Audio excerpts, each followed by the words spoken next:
जय हिंद साथियों। स्वागत है आपका एक बार फिर से आपके अपने YouTube channel RS education centre पर।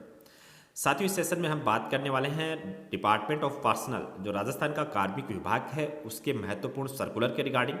और ये सर्कुलर है साथियों आपकी सिलेक्शन कैटेगरी को लेकर। अगर आप मान लीजिए SC ST OBC और EWS के कैंडिडेट हैं और आपके नंबर जनरल कैटेगरी की जो कट ऑफ रही है उससे ज़्यादा अगर आपके नंबर आते हैं तो भविष्य में आपको कौन सी कैटेगरी में काउंट किया जाएगा, आपका सिलेक्शन किस कैटेगरी से होने वाला है।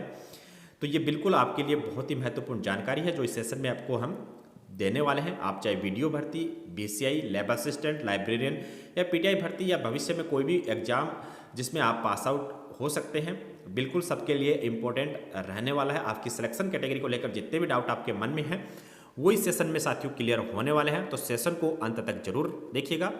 और अगर चैनल पर पहली बार विजिट कर रहे हैं तो चैनल को सब्सक्राइब जरूर कर लें ताकि कंपटीशन एग्जाम से संबंधित हर ऑथेंटिक न्यूज आपको सबसे पहले मिल सके। तो साथियों, आप देख पा रहे हैं कि डिपार्टमेंट ऑफ पर्सनल कार्मिक विभाग का ये साथियों सर्कुलर है। 26 जुलाई 2017 को इन्होंने ये सर्कुलर जारी किया था और जिसका सब्जेक्ट था कि treatment to be given to the candidate belonging to the SC ST who are selected against unreserved category vacancies on the basis of the merit. मतलब अगर मान लीजिए कि SC ST और OBC के कैंडिडेट हैं और वो UR कैटेगरी मान लीजिए जनरल कैटेगरी से सिलेक्टेड होते हैं तो उनको क्या ट्रीटमेंट भविष्य में मिलने वाला है, इसके बारे में इन्होंने ये सर्कुलर जारी किया था जिसमें 3 पैरा साथियों इंपॉर्टेंट है। तीनों पैरा के बारे में हम बात करने वाले हैं। सबसे पहला पॉइंट अगर हम बात करें तो यहाँ पर साथियों इन्होंने दिया है कि if a candidate belonging to SC ST OBC has not availed of any of the special concession such as in age limit, marks, physical fitness etc in the requirement process। तो यहाँ पर अगर मान लीजिए आप SC ST और OBC के candidate हैं और आपने किसी प्रकार की कोई स्पेशल छूट नहीं ली है, जो छूट मिलती है जैसे मान लीजिए किसी भी भर्ती में SC ST कैंडिडेट को 5 साल की एज की छूट मिलती है, अगर आपने वो नहीं ली है। मार्क्स, अगर आप कट ऑफ मार्क्स में आपने कोई छूट नहीं ली है। फिजिकल फिटनेस, अगर आपने कोई भी भर्ती जिसमें फिजिकल लागू है उसमें किसी प्रकार की छूट नहीं ली है और आप जनरल कैटेगरी के जो कैंडिडेट हैं उसकी जो कट ऑफ रही है उससे ज़्यादा अगर नंबर आप लेकर आते हैं, देन जो SC ST के जो भी कैंडिडेट हैं या फिर BC के जो भी कैंडिडेट हैं वो जनरल कैटेगरी में ही शामिल होने वाले हैं। जनरल कैटेगरी में ही उनको पास आउट माना जाएगा, उसकी सीट उनको मिलने वाली है। ये कैंडिडेट फिर जो भी अनरिजर्व कैटेगरी है उसमें शामिल होने के बाद में जो इनके लिए सीट रिजर्व की गई है, इनकी पर्टिकुलर जो भी कैटेगरी है SC ST और BC उसमें सेलेक्टेड नहीं माने जाएंगे। वहीं पर अगर हम बात करें तो साथियों इसमें एक जो एक्सेप्शन है वो भी इन्होंने दिया है कि अगर आप किसी भी भर्ती में मान लीजिए फीस की छूट लेते हैं तो वो कोई स्पेशल छूट नहीं मानी जाएगी। मान लीजिए कुछ कैंडिडेट हैं जिनकी इनकम है वो 2.5 लाख से कम हम अगर शो करते हैं तो उसका मतलब ये नहीं समझा जाएगा कि आपने कोई स्पेशल कंसेशन लिया है। तो अगर ऐसे कैंडिडेट जिनकी आय 2.5 लाख से कम है और उन्होंने 2.5 लाख से कम अपनी आय शो की है तो और अगर आपके नंबर जनरल कैटेगरी के नंबर से ज़्यादा आते हैं देन साथियों आपको यहाँ पर जनरल की ही सीट मिलने वाली है। यहाँ पर आपको ऐसा नहीं बोला जाएगा कि आपने छूट ले ली है, अब आपको जनरल कैटेगरी की सीट नहीं मिलने वाली है। यहाँ पर दूसरा जो पॉइंट दिया गया है वो साथियों SC ST कैंडिडेट के लिए दिया गया है। SC ST कैंडिडेट के लिए इसलिए दिया गया है क्योंकि मान लीजिए कि राजस्थान में जो व्यवस्था की गई है प्रमोशन की कि किसी भी जो भी विभाग से उसमें SC ST को वो जो प्रमोशन है वो सबसे पहले मिलता है।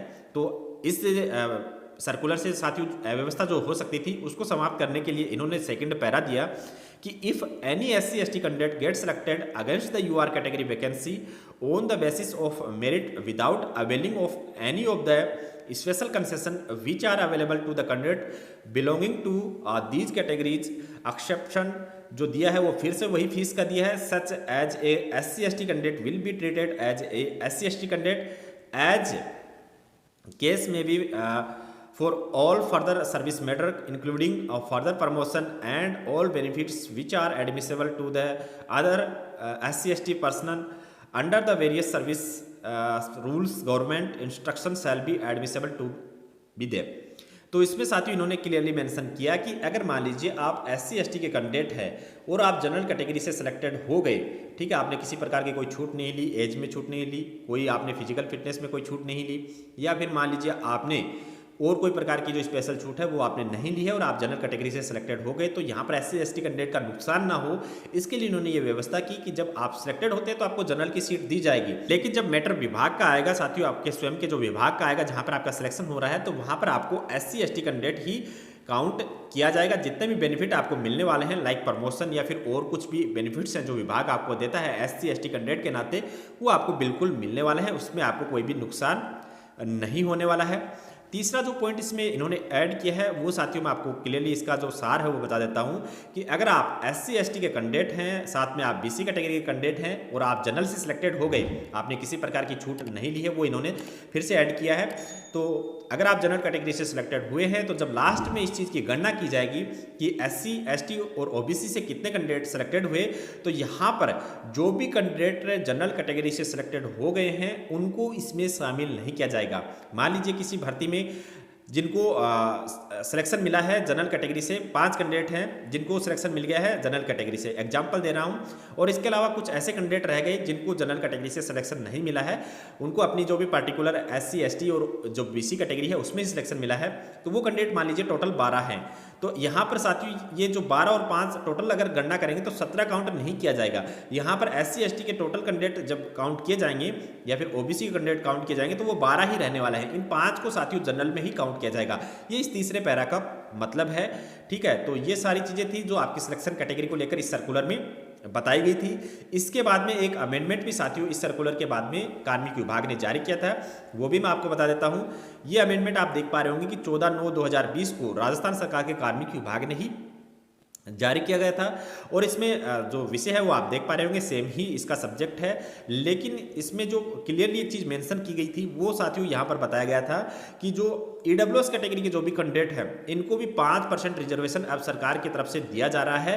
तो जो भी EWS के कैंडिडेट हैं अगर उनका भी सिलेक्शन जनरल कैटेगरी से हो रहा है तो जो ट्रीटमेंट SC ST और BC कैटेगरी के कैंडिडेट को दिया जा रहा है वो ट्रीटमेंट यहाँ पर EWS कैटेगरी को भी मिलने वाला है, जो कि मैंने आपको पहले ही समझा दिया कि कैसे क्या होने वाला है। तो साथियों ये आपके लिए एक इंपॉर्टेंट चीज़ थी जिसको लेकर आपके मन में काफ़ी डाउट्स भी रहते हैं कि सिलेक्शन के बाद में कौन सी कैटेगरी हमको मिलने वाली है, SC ST के कैंडिडेट को क्या नुकसान होते हैं, क्या फ़ायदे होते हैं, वो सारी चीज़ें मैंने साथियों इस सेशन में क्लियर करने की कोशिश की।